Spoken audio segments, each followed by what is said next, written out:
All right, it's 2 o'clock, so let's go ahead and get started. What's going on? All right, let's go ahead and get started. I'll put this QR code back up in like 30 seconds. So if you just sat down, don't worry. But I want to get rolling with class today. We'll do chapter 15. I'll put it back up in just a sec. Don't worry. We're doing chapter 15 today. We'll talk about communication, which is pretty appropriately timed because next week we start our group presentations. And there's a lot of stuff we can get out of this to apply to our group presentations to make them more effective. Also our writing as well. Communication, we'll primarily talk about the verbal aspect, but in my experience, we tend to be better at verbal than our written skills at this stage in life. So we can apply the same things to our written skills as well. All right. If you missed the attendance, this is it. This is the first attendance. Don't submit it again if you already submitted it. But a couple announcements. First up, check your grades. Make sure that everything is syncing properly from Connect to Blackboard. No one's failing the class right now, so that's the positive thing. So nice job. If there's any issues, there have been a lot of sync issues. Let me know sooner rather than later because right at the grade deadline, it's hard to make changes, but it's easy to make changes now. And they're pretty, I think they're current as of like today. So check that out. For group presentations that start next week, the reason I've been such a stickler about attendance is I want us to be on time for our peers when they present. So there's going to be pros and cons to attendance for the next 2 weeks. The con is it's double, which if you miss, you need to have an excuse. The pro is that if you show up on time, you get an extra excused absence. So remember, you get 3 excused absences for the year. I dropped your lowest 3 attendance grades. So like if you have perfect attendance, but you're late one day, I'll drop that late day. If you miss 3, I'll drop 3 misses. But if you show up on time to each day of presentation, you get a bonus excuse day. Does that make sense? I really want to encourage you on not to be late to your peers' presentations. So that's the trade-off. Okay. And then last, we're going to take a vote. As we should know, papers are due on Thursday. But I wanted to take a vote and see if y'all wanted to do extend that to Sunday instead. So take like 4 extra days. All right, let's see who votes no first. Anyone vote no to extending the deadline? All right, who votes yes to extending the deadline? All right, so we'll extend the deadline to Sunday night. It'll be Sunday night at 11:55 p.m. So you realize midnight means it's Monday, so submit it by 11:55 p.m. I think I've said this so far, but if it's not clear, send me the final paper by email and give me a Word attachment. I don't like PDF attachments because I'll give you feedback on the paper, and it's a lot easier to do that in Word. Any questions on turning in papers? Yeah. This is the final grade, the paper, final grade of the paper. Yikes, hope you're further along than that. Any other questions? Yeah. This is regarding attendance. So if we happen to miss class during one of the presentation days, would that negatively affect our attendance? Yes. Yep. If you miss, it'll negatively. So it'll be worth 2 attendance grades. It's like whatever the average day is. It's like, I don't know, 0.75% of your grade or 0.5% of your grade. What I would encourage you to do is if you have an illness or an emergency, let me know. Like, I'm not a hard ass about if you miss class, but there needs to be a valid excuse. Does that answer your question? Any other questions about attendance or papers? All right. Do we feel as a group optimistic we'll be able to finish these by Sunday? I mean, that's the final deadline, so I'm just curious, like, what are our thoughts? But it seems like that we feel pretty confident, so that's good. All right, very good. I want to take a look at the group evaluations that we'll do, because we'll be doing those pretty soon here. We'll evaluate our groups based on really their overall performance. So on the paper and the presentation. So what I want to do is take a look at the questions we'll be answering for that. Here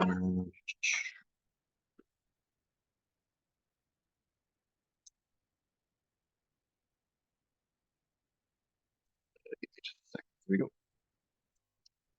All right, for each teammate, you'll answer 9 questions, I think. So you'll answer some questions about your team in general, like how cohesive is your team? How well do they work together? How effective were they? But then on the following pages, each page will specify a teammate. So it'll say, rate the performance of, and then like Eric, rate Eric's performance. And it'll say Eric, ... contributed their fair share. They did a good job. They helped make the project a success. Strongly disagree to strongly agree. Make sure if you want to give someone strongly agrees, it's on the right side. I've had some people give strongly disagrees on accident, I think. But then in the text, they're like, great teammate, but it's all zeros. So don't do that. You'll talk about their ability to be a team player, work with others well, and help with tasks. And then 3 questions about how they did like responding to the group. Did they show up to meetings? Did they respond to communications? Okay. This final week will be crunch time. So if you were slacking off and you're worried about your score, now's the time to show up for your team. When we make reflective assessments of people, we tend to prioritize the last few days or the most recent experiences. So work hard now if you're concerned about what your team thinks about you. All right, any questions about the team evals? That's worth 20% of your grade for the paper or for the project overall. So like your group, whatever your group grade is, maybe you get 100 as a group. That'd be nice. That will give you up to an 80%. That's 80% of your individual score. And the last 20% is how well did you do based on your peer feedback. So if your peers tank you and give you 0, 0, 0, 0, your max grade would be an 80, even though the group got 100. Does that make sense? All right, cool. So I'll send these out on a rolling basis. So when your group presents, I'll send it to your group like that night. The goal is that you give feedback with a fresh mind of like, how did we do? And now that it's done, looking back, how do I feel? So, and then the way it'll work is that I won't give you your group grade until all your group completes the assessments, or as many as possible. Because I want to make sure that before the final grade gets assigned, I have input from everyone to see like who was a slacker or who was doing really well. So, okay. Move on. Let's talk about chapter 15 now. We'll discuss the communication process. I think there's some interesting things in here. We'll break down the communication process in terms of the components and the steps, and we'll see where communication breaks down most often. And the ultimate goal of this chapter is to figure out how do we avoid breakdowns in communication. So, all right. First up, we'll define the process. We'll look at how communication works. And by understanding the process and the components, we'll know where the miscommunication tends to occur. All right, so let's define it first. Communication is a transfer of information and understanding from one person to another. That's underlined, but I don't remember if it's on the final exam. It seems too easy, but you should know what communication is. We should know that to evaluate the effectiveness and efficiency, we use two different metrics. So our communication is efficient if we're able to convey our message in as few words or in as little time as possible. And it's effective if the people understood the message the way it was meant to be interpreted. So the question is, do we want to be on average more effective or more efficient? What would be our preference? Bless you. You have a thought, Eric? So Eric says effective. I like that. Would anyone say efficient? Is it better to be more efficient with your communication than effective? Yeah, Connor?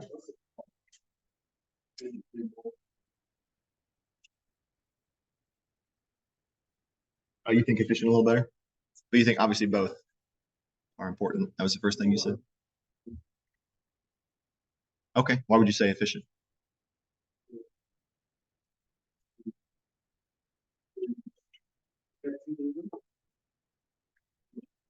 Being efficient would be most effective?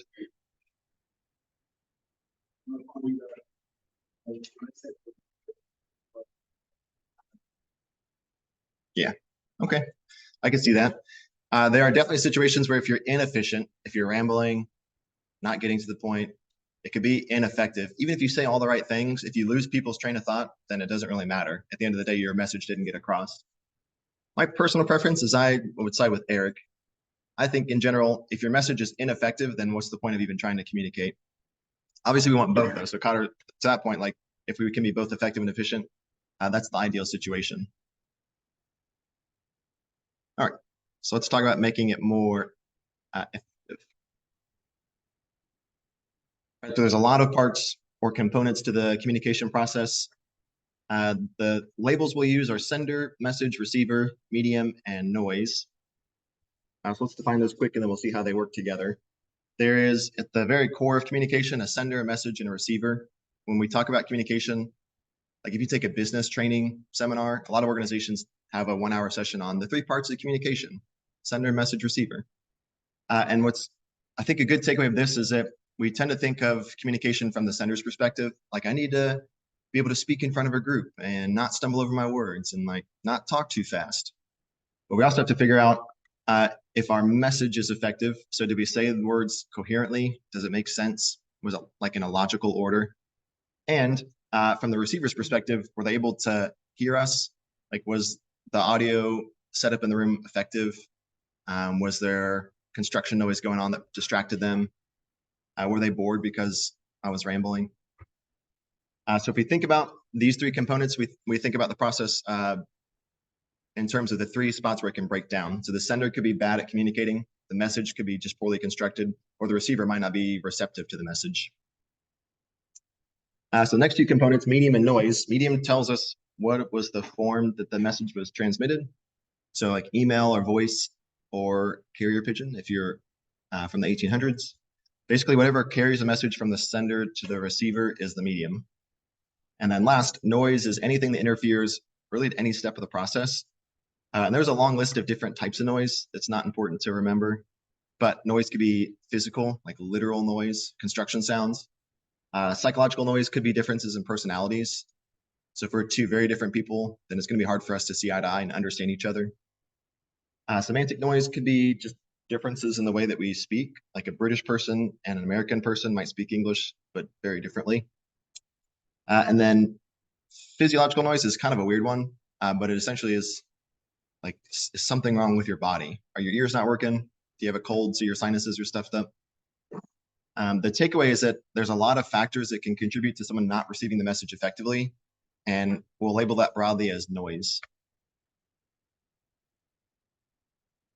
All right, here's a good graphic. I like this one a lot because it shows us the components of communication, how they relate to each other. So we have our sender on the left and our receiver on the right. They're sending a message. It's transmitted through a medium. One thing we haven't talked about yet is this fourth step here. So the feedback tells us, was it conveyed effectively? Can I think of an example of how feedback would work? Let's say you're leading an organization and you implement some new change. What kind of feedback do you look at or listen to see if you were effective in your communication?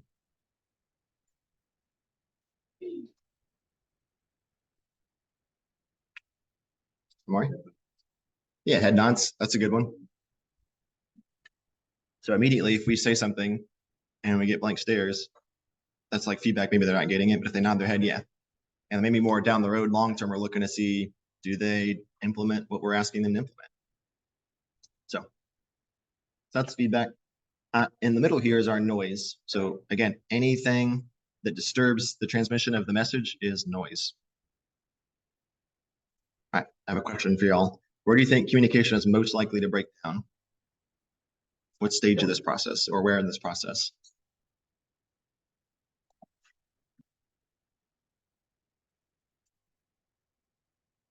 Everybody should. No. Okay, why do you say that?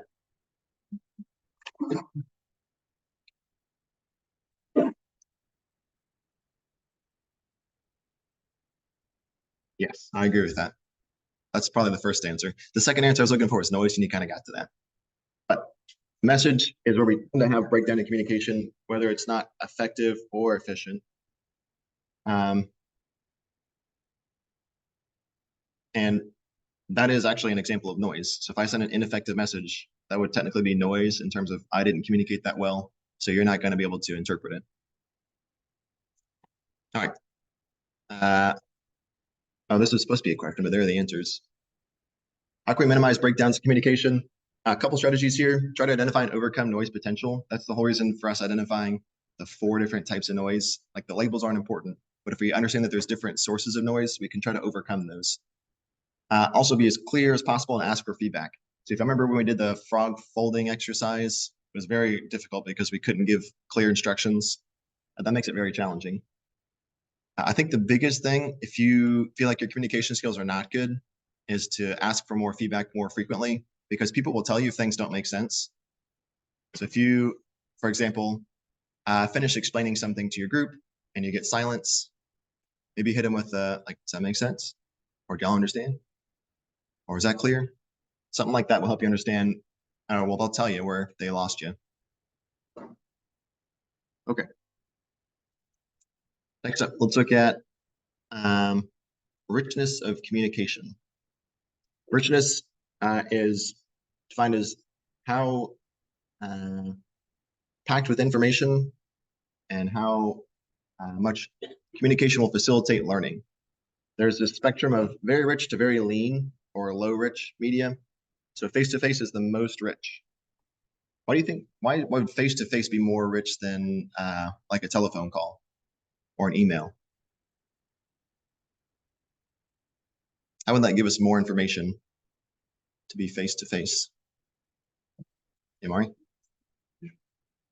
Yeah, that's exactly it. So we get visual cues from their body language. That gives us much more information than, like, y'all know how hard it is to read sarcasm over text? It's very difficult, but in person, it's much easier. So that's a good example of how rich is richer. We get more lean as we go down the spectrum. So video conferencing, we can still see faces. Telephone, we can't see faces. We can't read body language. Written media like email, text messages. And then the leanest is, well, social media in general. But if we think of like tweets or Facebook posts, those tend to be much leaner than other communication. All right, so another question for y'all. Should we be more rich or more lean in general?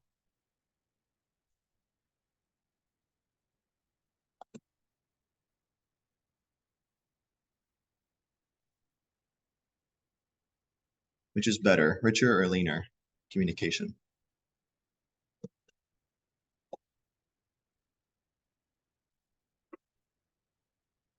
Yeah, Sophia? Yeah, why do you say rich?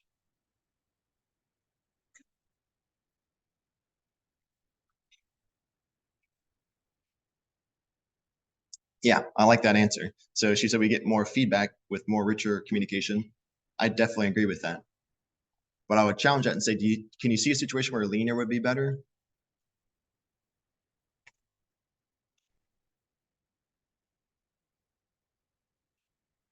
Let me pose a scenario to you. If you'll learn this real quick when you have your first full-time job. Your boss sends you an email and says like, hey, I got this idea. Can we chat? I'd love to set up an in-person meeting. And you get the in-person meeting and it's something that could have been an email. You'll hear this phrase like, oh, that could have been an email. Like we could have resolved this much more efficiently without the face-to-face meeting. Those are situations where lean can be more effective if we don't need the richness of media. So while I agree 100% with Sophia's answer, the best answer is it depends. Certain situations are more, rich media is more effective. These tend to be non-routine situations and situations where we want to be very clear and avoid oversimplification. And then lean medium is better for routine situations or avoiding overloading. All right, so the key takeaway is pick your medium appropriately based on the situation. All right. Let's talk about how communication flows throughout the organization. So this might seem a little, well, we'll see. Might seem like a little much, but I think there's some interesting takeaways here. Essentially, communication can flow up or down or sideways or externally. When we think about these different ways communication can flow, vertical means up and down the chain of command, horizontally means between work units, and externally means with an entity outside the organization. The reason I say it's a bit much is because it like seems weird to think about directions of communication, but each of these have interesting implications for managers. So for example, here's a question for y'all. If we think about vertical up and down the chain of command kind of communication, what could be some challenges? What could happen to the message as it goes up and down the chain of command?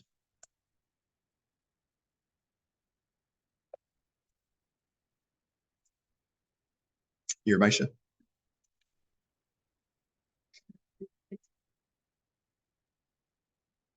Yes, exactly. So I'm sure we all played telephone in third grade. If you send a message and it has to pass between multiple levels, then it becomes distorted. And that's an example of noise. All right. Different question here. Let's say we're a leader and we're not getting a lot of feedback from lower down the chain of command. How could we encourage more vertical communication? So if I want my subordinates to like speak up more, what are some strategies we can use?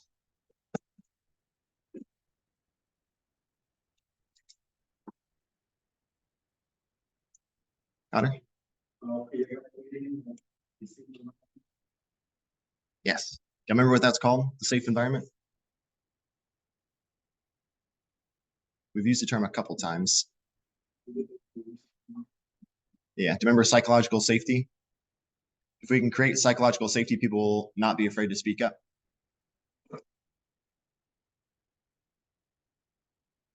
All right.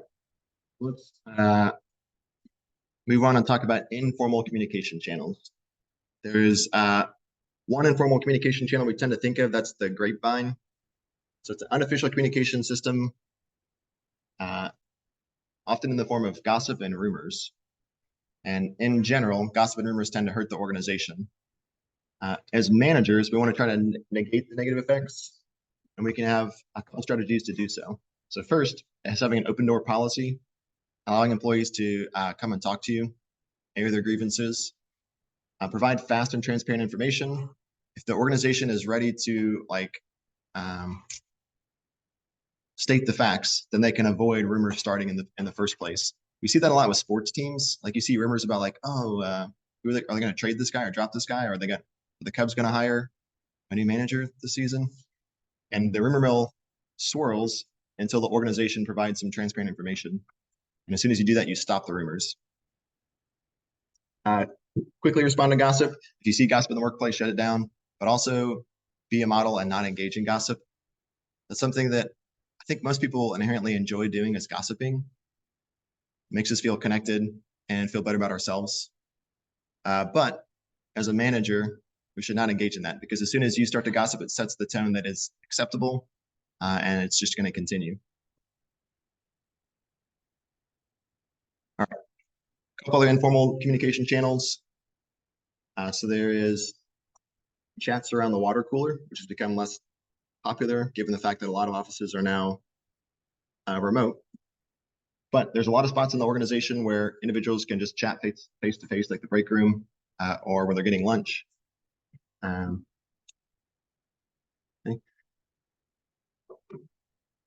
There are a lot of benefits to this communication because it is more rich, it's face to face. The question is, how do we maximize the effectiveness?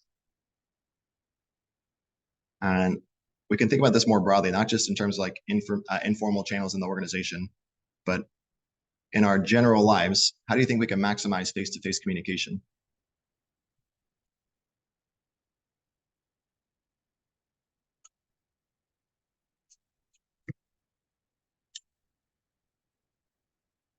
What are some strategies to be a better communicator? Yeah, Eric?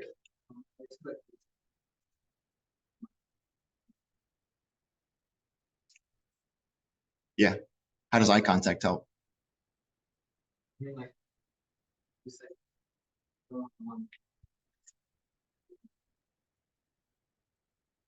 Yeah, that's a huge thing because it shows that you're interested in what the person is saying.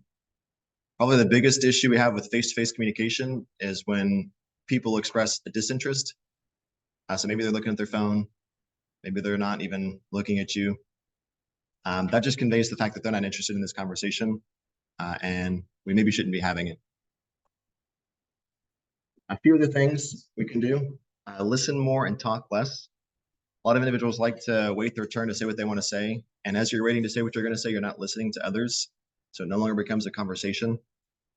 So listen to what people say, try to talk less, be mindful, and show a genuine interest. We talked about the book, How to Win Friends and Influence People. That's one of the key takeaways there is if you show a genuine interest in other people, like ask them about their sports team or how their weekend went, then that goes a long way in developing relationships with others. The key thing is it has to be genuine because people know when you're not being genuine. Okay, let's talk about barriers to communication. Physical barriers, personal barriers, cross-cultural barriers. Let's start with an overview of the different barriers. Don't stress about memorizing this table, but what I like about it is it shows us for each of the different types of barriers. It gives us an example of how that can play out. So at each step of the process, for example, the sender could have a barrier if no message is sent. So if manager doesn't feel psychological safety and they don't speak up, then obviously their voice is not going to get heard. An encoding barrier could be you pulled an all-nighter before your presentation, so you're not able to speak when it's your turn to present. One more example, a feedback barrier. You're giving someone directions, but they don't give you any feedback in terms of like nodding their head or saying, yeah, I got it, to let you know if they understood your message. Okay, so let's look at some specific examples of these. First up are physical barriers. So we can think of this as sound, time, or space. Some specific examples, technology issue could be your computer crashed. If your computer crashed while you were sending an email, then your medium failed. Your email is no longer able to get through to the recipient. Noise could be physical, like we talked about construction sounds earlier. And then one that we tend not to think of is physical distance. So a lot of us get distracted whenever there's too many people too close to us. The same could be true if we are too far away from other people, if we feel isolated. It's like during the pandemic, teams had a hard time working together because of the physical distance between them.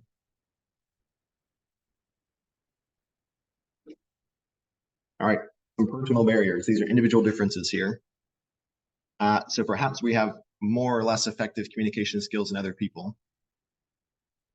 I'm just curious, by show of hands, who is really confident in their verbal communication skills, like speaking in front of a group? Okay, that's not bad. That's a skill that you can work on a lot, especially during your college years.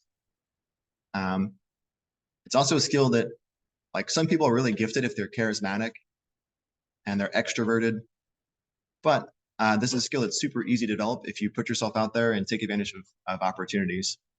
Have y'all ever heard of Toastmasters? It's a group. I think there's one in Chicago that they meet once a week or every other week, and they just practice giving presentations to each other.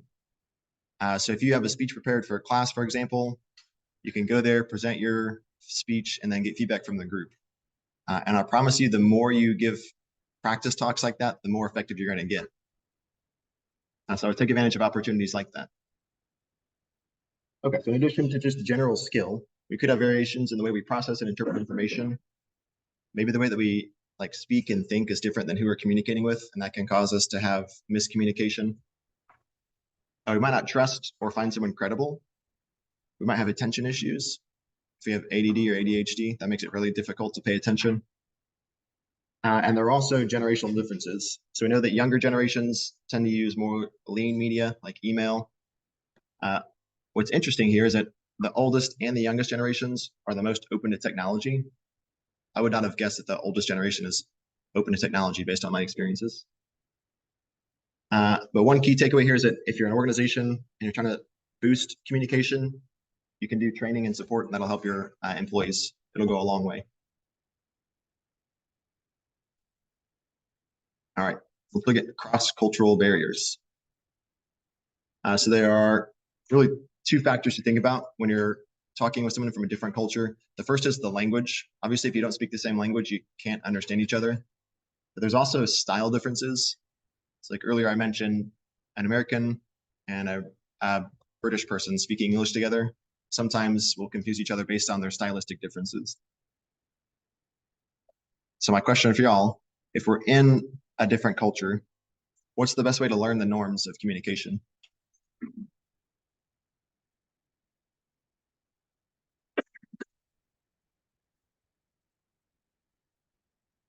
If you think back to our culture chapter, we gave you an answer. Joanne?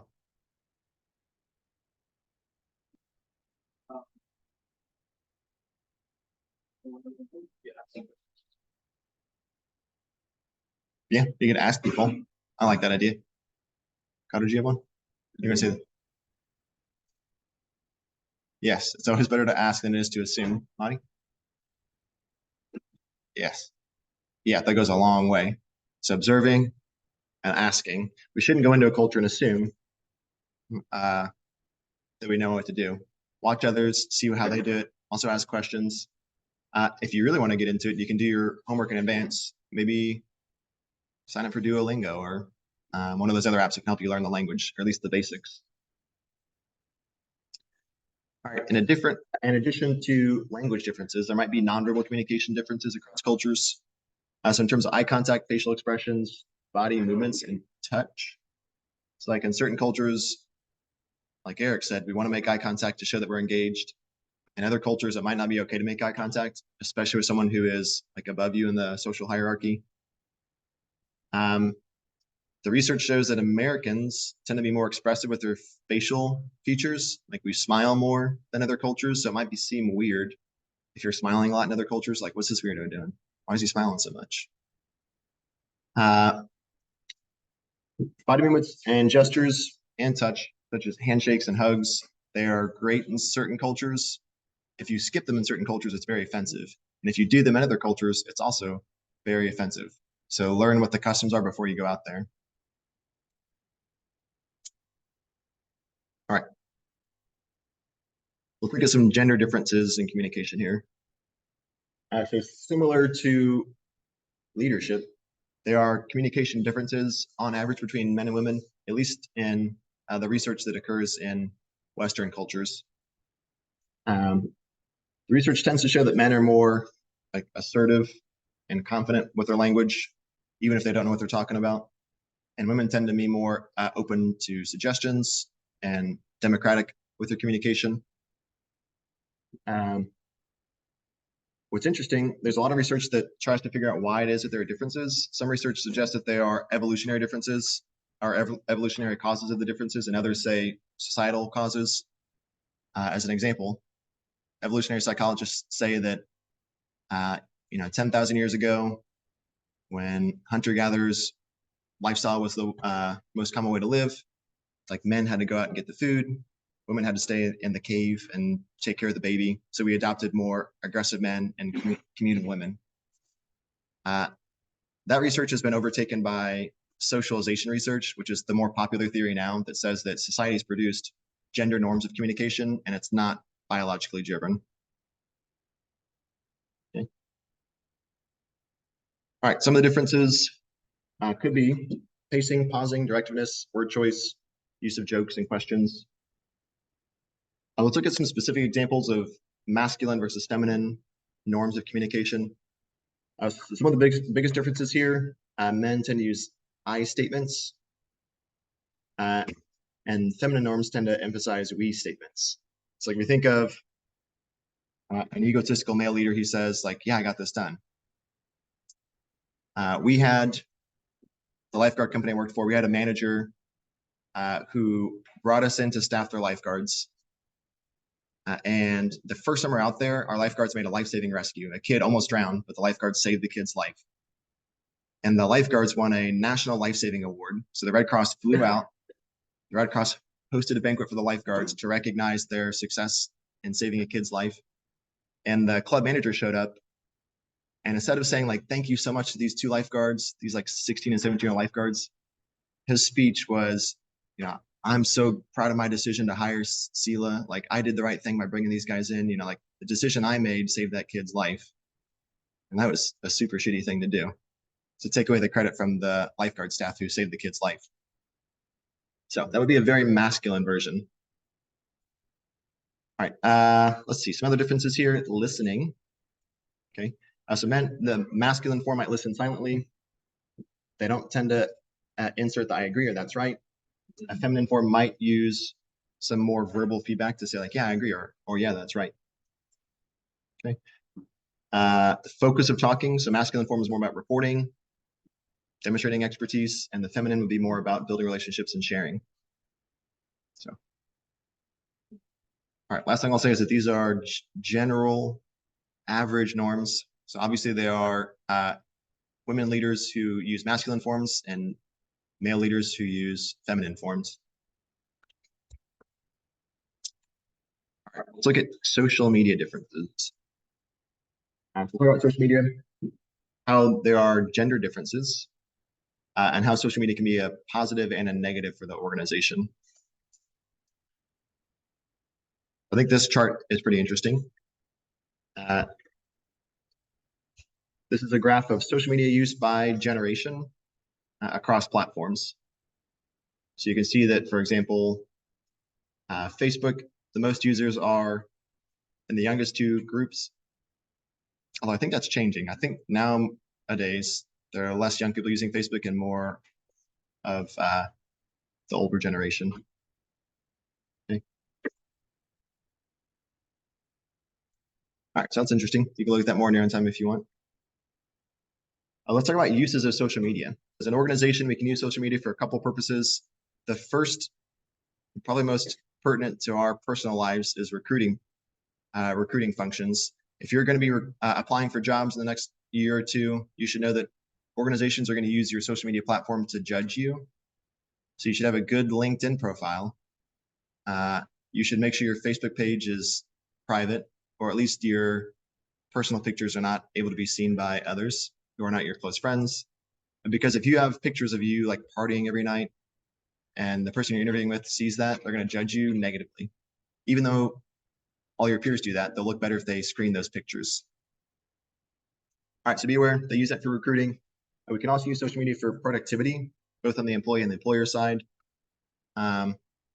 Use it for crowdsourcing. Like we can poll the audience and see what do our customers want for our next product. That would be a good example of that. Social media is huge for brand recognition. So if you ever see like McDonald's Twitter and Burger King's Twitter fighting with each other on, I guess you would call it X now. They're fighting on X. That's just a way to get their brand out there. All right, so those are the pros, how social media can be used effectively. It could also be used ineffectively. So cyberloafing is very big. If you are on social media all day at work, obviously you'll be less productive. Some specific examples are phubbing and FOMO. So phubbing is if we ignore someone in favor of our phone. We talked about earlier that we should make eye contact when we're talking to someone. If you're on your phone during a conversation, that's pretty rude, and it shows you don't care about the other person. I think we know what FOMO is, fear of missing out. We want to be on our phones so we don't miss out on what's going on. There's a lot of research that shows that if you take people's phones away, then they become less intelligent, like they perform worse on intelligence tests, just because their phone is not nearby, as a result of our addictions to our phones. So I would encourage you to monitor that. There's also downsides in terms of security and privacy. So especially recently, there have been issues with cybersecurity and phishing attempts where hackers will send a message that says, click this link, and it looks like an official email. And as soon as one employee clicks the link, the hackers have access to the whole organization's database. So probably you'll go through training on identifying phishing emails and avoiding those. And then last up, false information. So of course, social media can be used to present fake news. So we have to be aware of that when we're browsing social media. As an organization, how can we maximize the benefits, minimize the risks of social media? The key thing is to have a written down social media policy. That should include things like how should social media be used? Who can speak for the organization and how? Outline professional behavior and outline consequences of violations. So for example, if you have a Twitter account for your organization, there should be one person who accesses it, and it should be someone you trust, because if they post something that is embarrassing, that would be bad for your brand.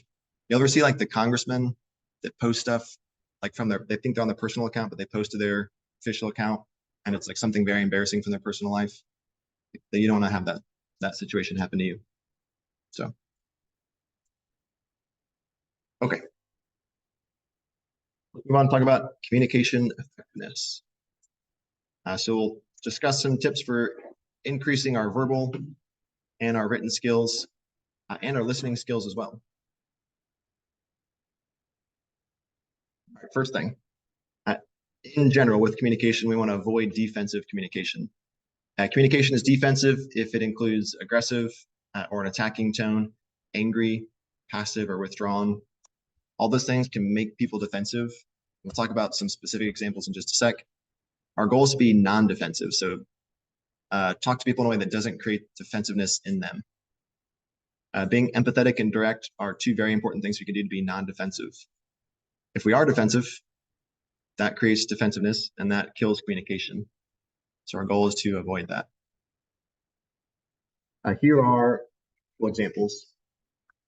The first thing, and probably the most important, is this top row here. If you are evaluative or judgmental, that will cause defensiveness. So if I'm talking about someone's work, let's say I'm giving someone a performance evaluation, I want to avoid talking about the person or making personal judgment statements and talk about very objectively the work or the deficiencies in the work. So if I'm judgmental, I'll say your work is sloppy. If you heard that at a performance review, you would not be happy. But if we are descriptive and objective, instead we would say your work was 2 days late. Like, you can't argue with that. And I'm also not attacking the person. I'm attacking the fact that it was past the deadline. A couple other strategies they recommend: try to use problem solving rather than being controlling. Remember that people like their autonomy, so we shouldn't say, you need to do this. Instead, we should say, what do you think caused you to miss the deadline? Okay.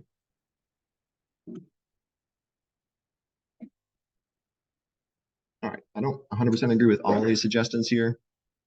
However, the key thing to think about if we're giving or we're talking to someone face to face, not just in terms of giving feedback, but like having a conversation, is that we want to be speaking to someone in a way that doesn't cause defensiveness. And a lot of times we forget that we can insult people or trigger people with having strong opinions. It's like be empathetic and listen to people. That'll save you a lot of difficulties. All right. It's not just what you're saying to somebody, it's also how you say things. So when we think about how we're communicating to people, we're going to look at the message we send, but also our tone and our body language. So here's a bunch of different examples of messages we can send, tones we could use, and body languages we could display while saying those. There is a training exercise we start with our employees where we jumble these up. We say like, draw one out of the hat. Your message is going to be, you have to say this, and you have to use this tone, and you have to use this body language. We can see how the message changes based on the tone and the body language.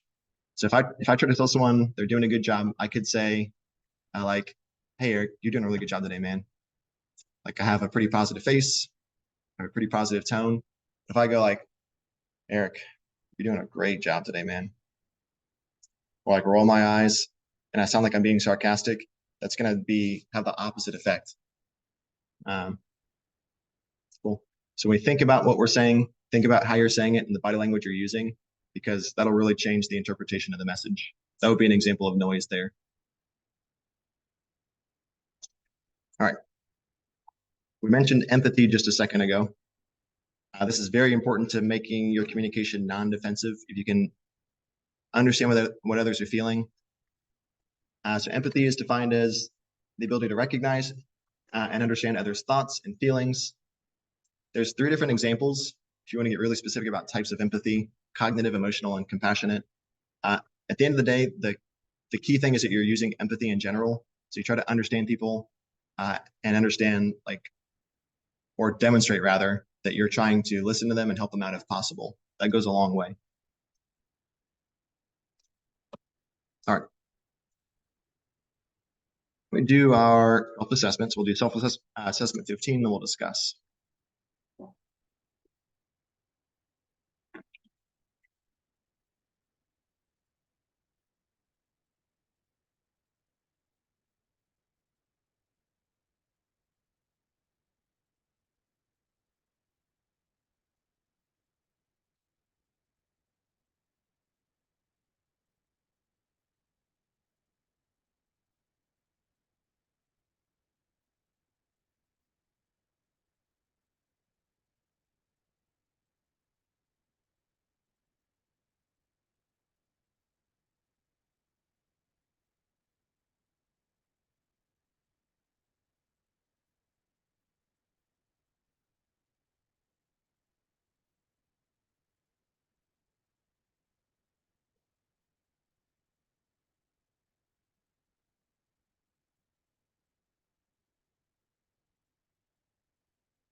Anybody need more time with this one?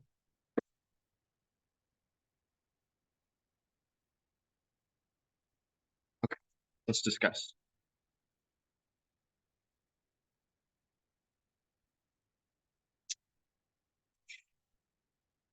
All right, so just by show of hands, who was detached in their listening style? Anybody?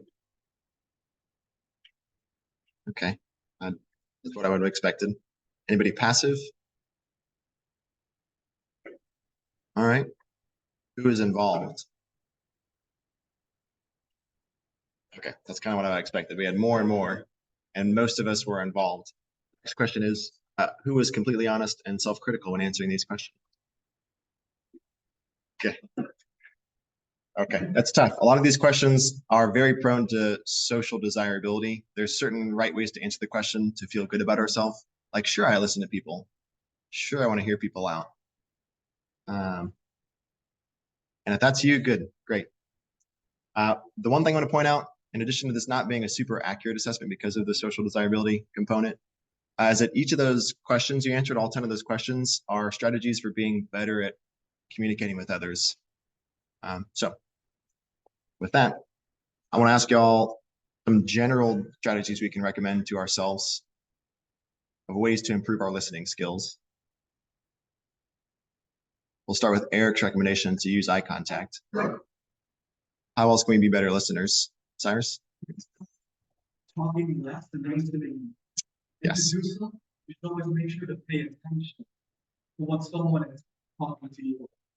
Yes. Make sure you focus on the message that are passed over to you. Yeah. Yeah. Try to make sure you're listening to what people are saying. Test yourself in your ability to interpret and understand their message. Focus on what they're saying. Sydney?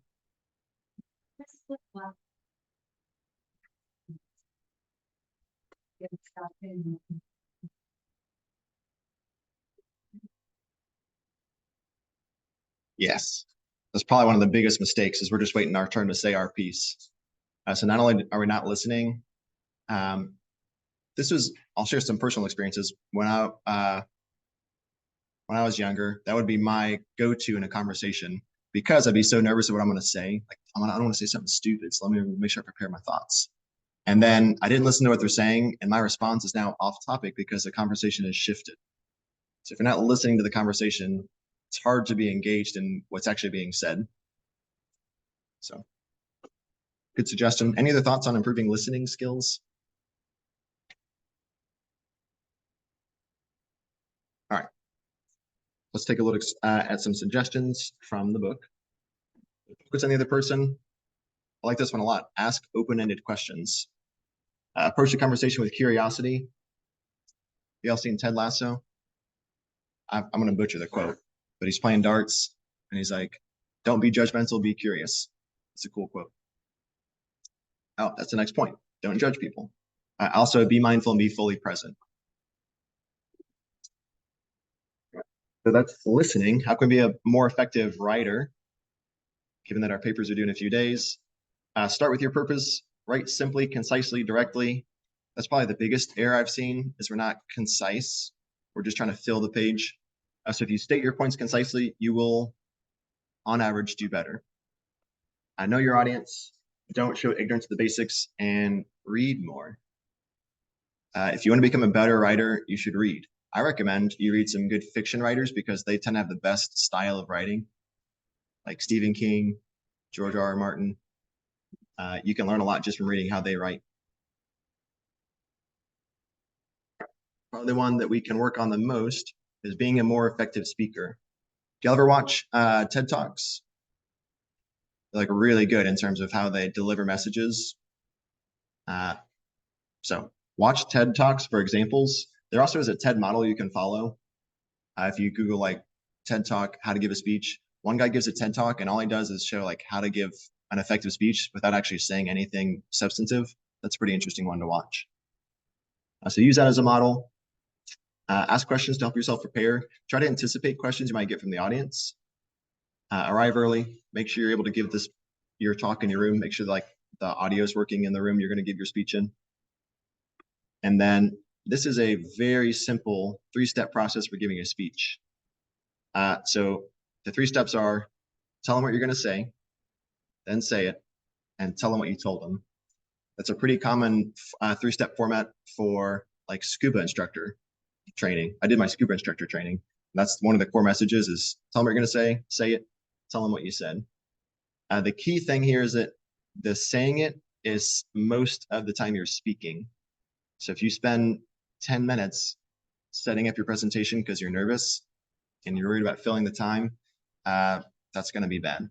So get to the point, then say it, and then wrap up with a brief conclusion. All right. Any questions on communication? So listening, writing, verbal. Okay, let's do our attendance and get out of here.